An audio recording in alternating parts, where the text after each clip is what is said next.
Good morning, everybody. Welcome to Cornell Cooperative Extension of Tompkins County Consumer Issues Education Program. Today we have New York State Assistant Attorney General Mike Danaher. Mike will discuss with us avoiding consumer problems on the internet. Thank you, Kenneth, and welcome everyone to our Cornell Cooperative Extension Consumer Issue Program. Today, as Kenneth mentioned, we're talking about issues related to protecting yourself on the internet. And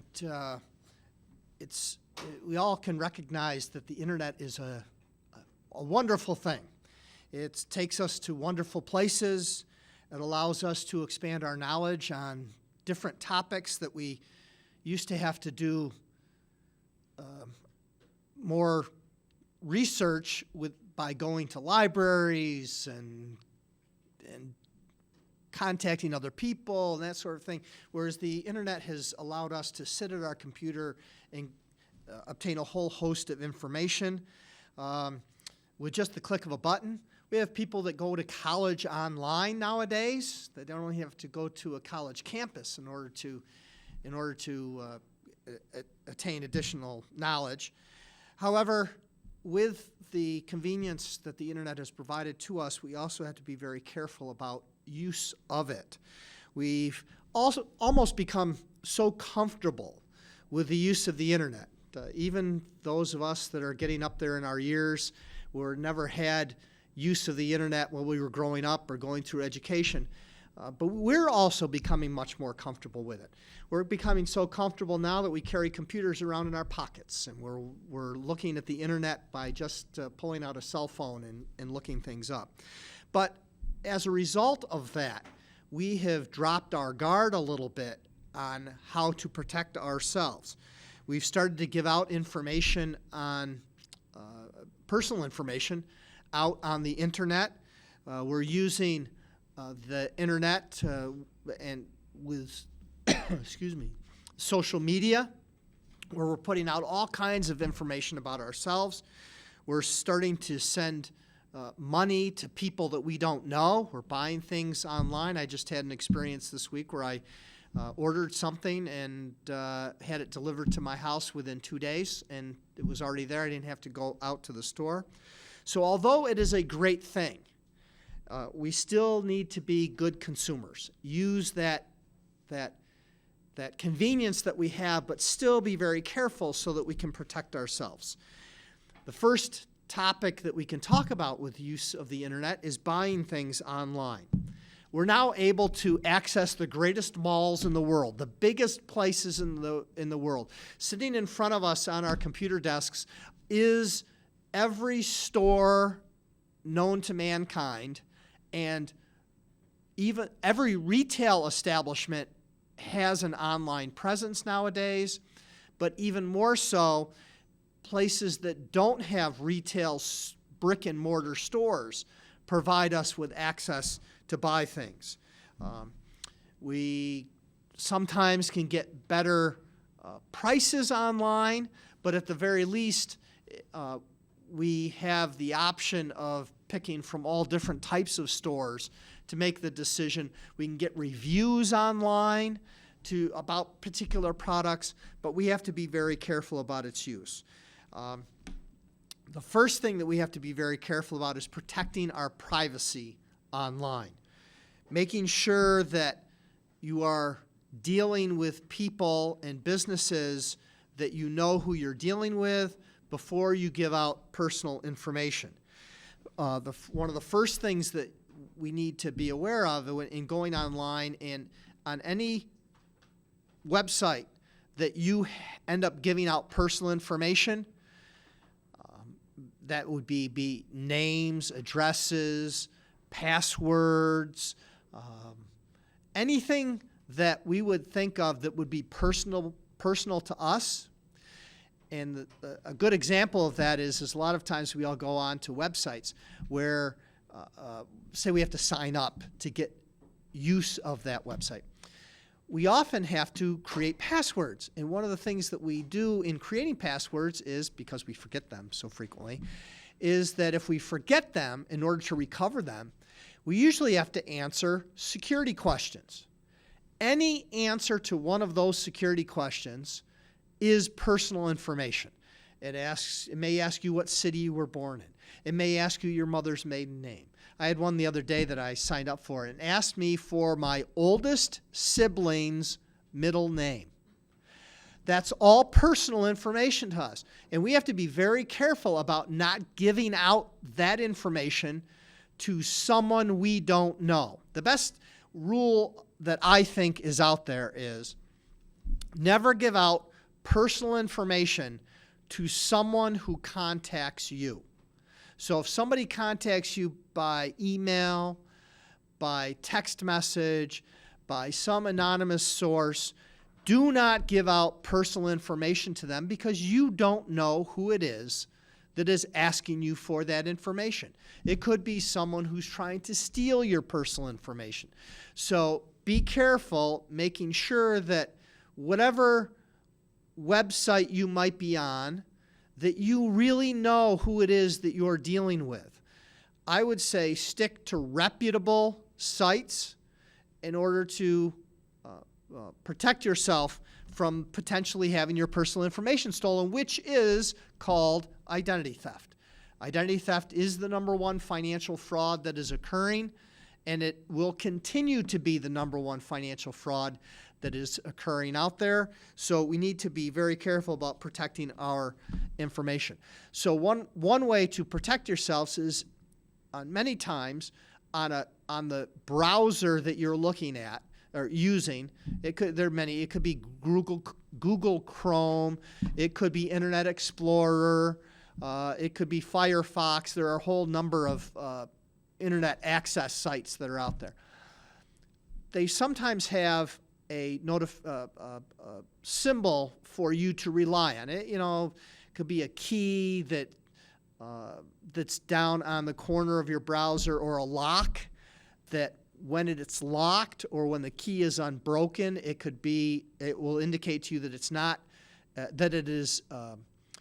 it's a secure site, or if the lock is not broken or if the key is locked. But if it's unlocked or the lock itself is unlocked or the key is broken, it would be an unsecure site. One of the best ways really to look at it, rather than looking for a symbol, up in the line where you type in www.whatever, when you enter, the URL line changes, and there's some letters that come up before where you typed in www. And that's usually HTTP : / and then your www. Whatever shows up. What you should look for is HTTPS, S standing for a secure site. So you want to make sure that's not the end all and be all, but it is some indication to you that you're dealing with a secure site. So before you give out any personal identification information, make sure that you see HTTPS on that your URL line. The classic example, I'll tell you that if you go to our website, the Attorney General's website, if you're just seeking information, it'll come up HTTP, because we're not asking for any personal information. If, however, you go to our site and a page where you are asked for personal information, make sure you see that the S is there so that you are giving out information over a secure site. Because what that does is it, in essence, encrypts the information at your computer and sends it out over the internet to where it's received. And when it is received, it gets decrypted so that it doesn't get spewed out on the internet as an unencrypted data, so that your personal information will be guarded. The best explanation I just recently read about was that by using it as a secure site, you in essence are sending a letter inside a sealed envelope to the receiver that the receiver then has to open and take out. However, if you send out personal information over an unsecure site, what in essence you're sending is a postcard, because it's available to be read by someone who can search that. So make sure that you're using a secure site. Know really who you're dealing with. The best thing to do is to know who you're dealing with. If you are want to purchase something online, you may want to consider going to the Better Business Bureau's website, which is bbb.org, bbb.org, and look up that business to see what kind of reputation the business has in dealing with the public. On that site, it'll indicate, usually they have a letter grade for the reliability of that business, A through F, our typical, we were in school days when we get a letter grade. And it will also list if there's any complaints that have been filed against that particular business, and that will help you to determine whether or not it is a reliable company. Stick with reliable vendors, understanding that cheap is not always the best. Cheaper is not always the best deal. You may, in some instances, be getting what you pay for. So make sure that you know who you are dealing with. Another thing to be careful of while use of the internet is be careful of online auction sites. Sites that is really just a marketplace where you can go out and bid on things and have items sent to you. One of the classic one is eBay, but there are many other auction sites that are out there. Be very careful. Really, those auction sites are just intermediary. They're just providing the marketplace where sellers come to sell and buyers come to buy, and it's just this big auction house where people can bid on things. There isn't necessarily a protections that are available out there. They try the best that they can, but there are possible problems in dealing with internet. Make sure that internet auction sites make sure to use an escrow service, which means that if you're buying something, that there's some type of protection there that if you do not get it, that you can get your money refunded. It's important that if you're bidding on things, just keep a copy of what it is that you're bidding on, the advertisement that you are relying on. Make sure you keep a copy of that. That shows the descriptions, it's the what's included in the ad, so that when you do ultimately get your item that you purchase, that you have a record of what it was that you bid on to make sure that what you are getting is exactly what was being advertised. Also, it's very important to know what the return policy is of someone that you are buying from on the internet. Make sure that you click on that privacy policy as well as return policy. Do you have to pay a fee? Is there a restocking charge for the item that you are purchasing? Is it only store credit that you're going to receive and not an actual cash back? Make sure you understand that, because then you can decide whether or not you want to make the purchase or not. The other thing would be, I would suggest that in purchasing anything online, that you have a credit card that you use only for purchases online that has a very low balance, a very low carrying balance, so that if something should happen, your credit card gets into the wrong hands, you will have a low balance on there so that you can't rack up thousands of dollars worth of charges on that credit card. I think that's a really good idea, that you have that one credit card that you use for online purchases and it carries a very low balance. That way you have a lot more protections that you wouldn't otherwise have. I usually don't recommend that you use a debit card or an ATM card to purchase things online, because that affords someone the opportunity to just reach inside your bank account and pull money out. So your money is removed from your account, and that if there's a problem later, you have to go and get your money back. Rather, with a credit card, all a credit card really is a loan. It's a short-term loan that we have to buy things. Whether it's called a revolving line of credit or an open line of credit, which is open and just kind of revolving. You pay it off each month and it revolves over into the next month, and it's very, very simple. But really what it is it's a loan. And so it's somebody else's money that's being used to purchase that item. So I would prefer myself to use someone else's money to make those to make those purchases, so that if there is a problem, that it is actually somebody else's money that's being used. So I think that's really the best way, and have that small balance on it so that you have protections going on online. And we can flip it over. We can say, what about selling online? People are using all types of sites now to sell things that they own. One of the big ones is Craigslist, but there are many others. You have to be very careful about selling items online. I can guarantee you that if you offer something for sale on Craigslist or a similar site, undoubtedly one of the replies to you is going to be a scam. Somebody is going to try to scam you by saying they want to buy the item that you are offering for sale. The way that the scam works is you offer something for sale. Somebody says that they want to buy it from you and that they will send you a check to buy that item.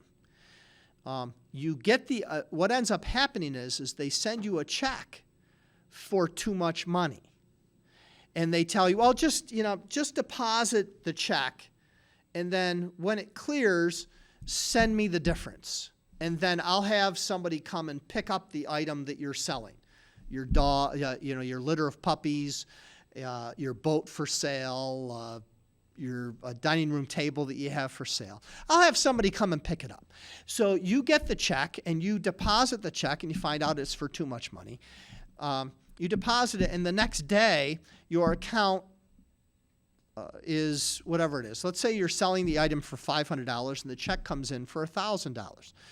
You check your bank account the next day, and all of a sudden your checking account's $1,000 more. So you assume that the check is cleared, and so you then say, well, okay, well, I'll wire out the money, the extra $500, to the person who sent it to me.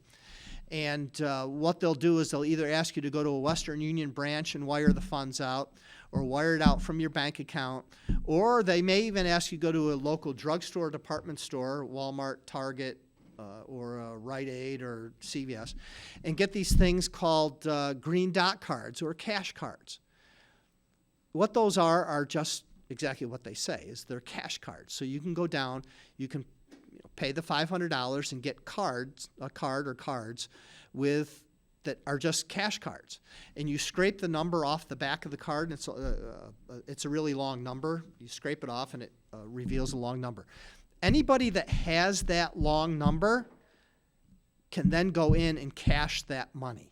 And so what they'll ask you to do is scratch the back of the card off, give me the number, and I'll go and pick up the $500. What ended up happening was you deposited a check, but you actually sent out cash. And whoever has that number can then go get the cash. And what you'll end up finding out was that it could be a week or 2 weeks later, you find out that $1,000 check that you deposited was bogus and it bounced.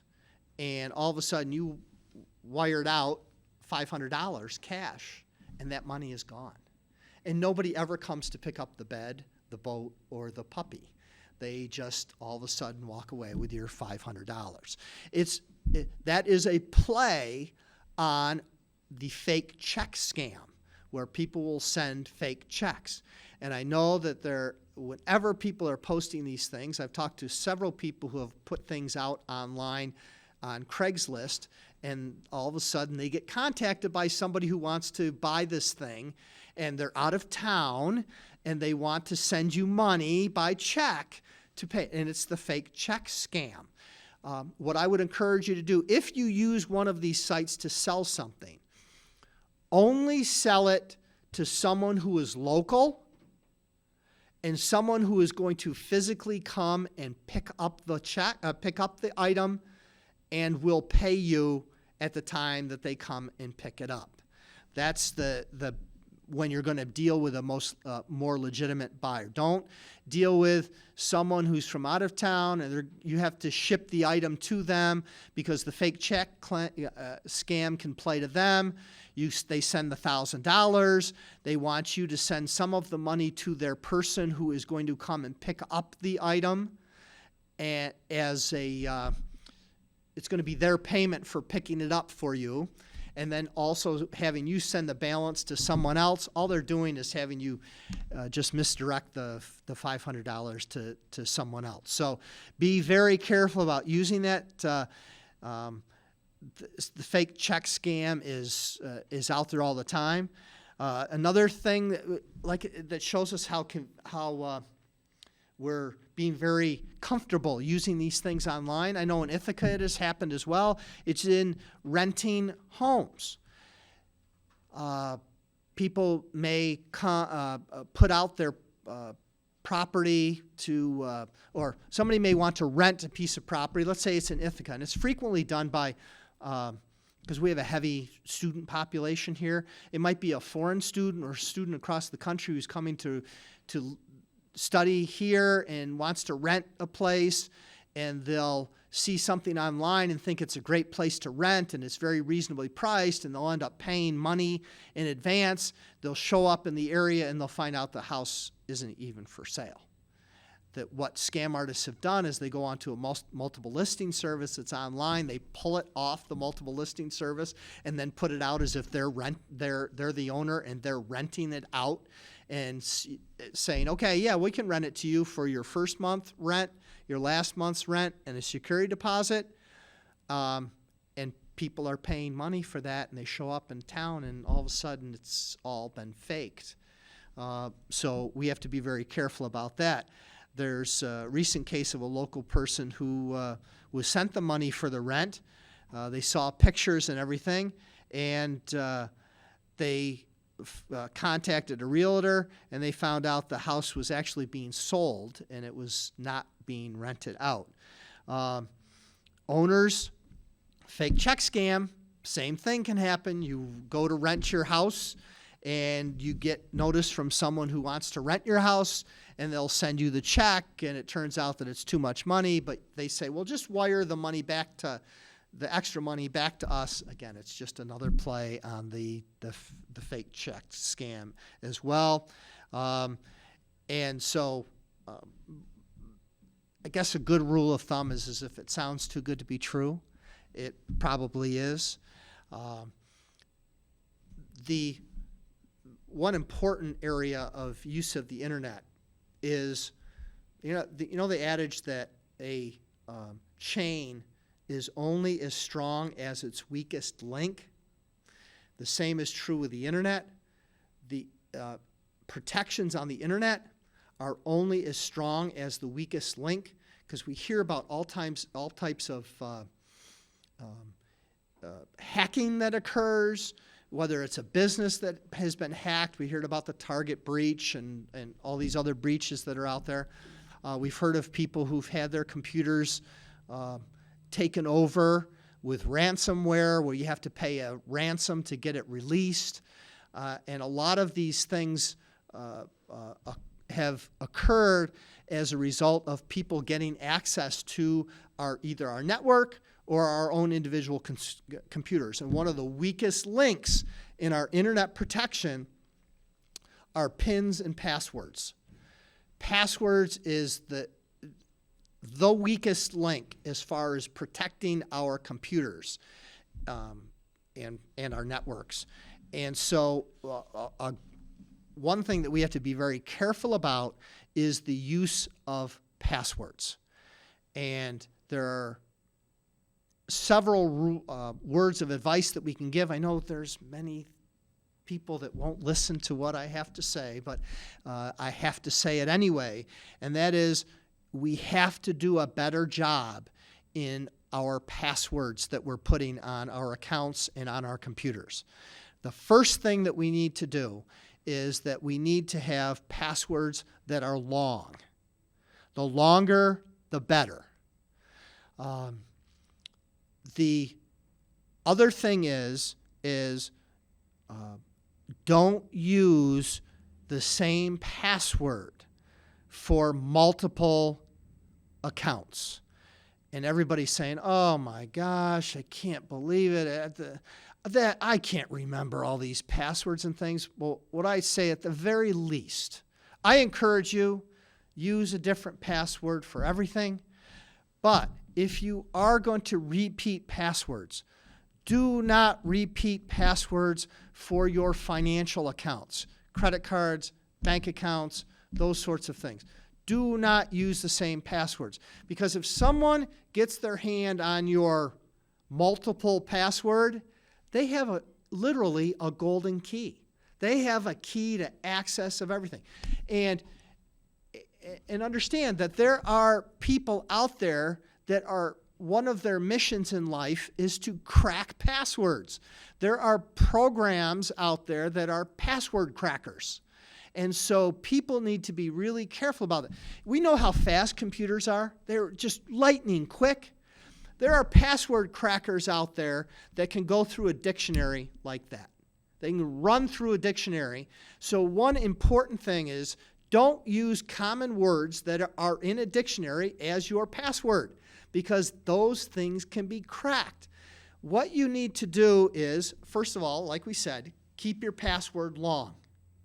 Second of all, you need to use a combination of letters, capital and lowercase, numbers, and symbols. And you have to use them in such a fashion is that they are intermixed among each other. So capital letters, small letters, interspersed with symbols and numbers. And the longer you do that and the more interspersed you do it, you make your password more robust. And the more you can do that, and I know the more that you do that, the harder it is to remember what it is. But I would suggest that you write those down and keep them in a safe place. Don't put them on your computer, what your passwords are, to save them. Put them in a safe place where if you have to refer to them, you can. And there are certain tricks out there that can help you do this, such as if you're using words or things, you might use the ampersand, the A with the circle around it, as an A. It's in internet lingo, that's an A and an ampersand are two different things. Use an exclamation point instead of a 1 or an L. Use a dollar sign as an S instead of as much as you can jumble that up, you are so much better protecting yourself from access or illegal and inappropriate access to your account. Avoid any words or numbers that can be associated with you. Let's talk about PINs, access to ATM accounts. Avoid any number that is associated with you, such as the last 4 of your Social Security number, the last 4 of your telephone number, the 4 numbers that may be in your street address. Avoid using all of those. The other thing is, I saw this remarkable study that somebody said that I tend to not believe it, but it's what I saw is that 60% of people use sequential numbers in their PINs. 1, 2, 3, 4. Avoid all sequential numbers. Figure out a number that would work for you that is unrelated to you, that no one can figure out if they were to get their hands on your ATM card. If I were to get my hands on your ATM card, the first numbers that I would track is last 4 sequential number, last 4 of a Social Security number, or look up a telephone number and see if that would work. So keep those all separate. Another thing, and again, probably people aren't going to listen to me a lot, is that change your passwords periodically. Change them so that even if someone were to get their hands on that PIN or password, that you can change it so that it will be something different. I have multiple, just at work, I have multiple internet accesses that I have. I have accesses to private databases that are kept for law enforcement purposes that I have to change some of them I have to change every 90 days. Other times I have to change them every 30 days. So I probably have, just from my office, 5 different accesses that I have to change every single month, which, as you can imagine, would be quite tedious. But I have a way that I've set it up that it's easy to remember, but I can keep changing it all the time. You can develop that particular type of strategy and develop a process that would work for you, that makes it easy for you to remember, but at least you can change periodically. If you do those sorts of things, you will go a long way toward protecting yourself. The other thing that I need to caution people about, didn't have to do this as much in the past, but we have to use it more and more now, is be very careful with your use of social media. Your Facebooks and your Twitters and your Snapchats and your other things that you're out there. Be very, very careful with its use. We are becoming so comfortable with use of social media. And I will tell you, it's a great thing. It really is a great thing. I know my experience with social media is that I do not post on it very frequently. I guess I don't think of my life being that interesting that people need to know all the things that I'm doing, but I do have a presence on social media, and what I use it for mostly is to see what's going on and what people are doing out there. I find out what's new. I mean, it is a wonderful thing. I've caught up with people that I haven't talked to in 30 years. I find that one of the most intriguing things. I'll use Facebook as an example. Those people out there that are using Facebook, that if you go to it, it periodically will come up with, "Do you know this person?" And I'm astounded at who that matches me up with, because it'll pick up high school friends of mine that I haven't talked to in 30 years, and just their algorithms can match people together based on who you have friends with and where you are and all that, and it matches you to where, people that you wouldn't think that it would kind of like, holy mackerel, how did they know that I might know this particular person? It really is astounding, and then you end up catching up with people that you wouldn't have otherwise caught up with. It really is a wonderful thing, but very careful, because there are people out there that are lurking who are trying to pick up personal information.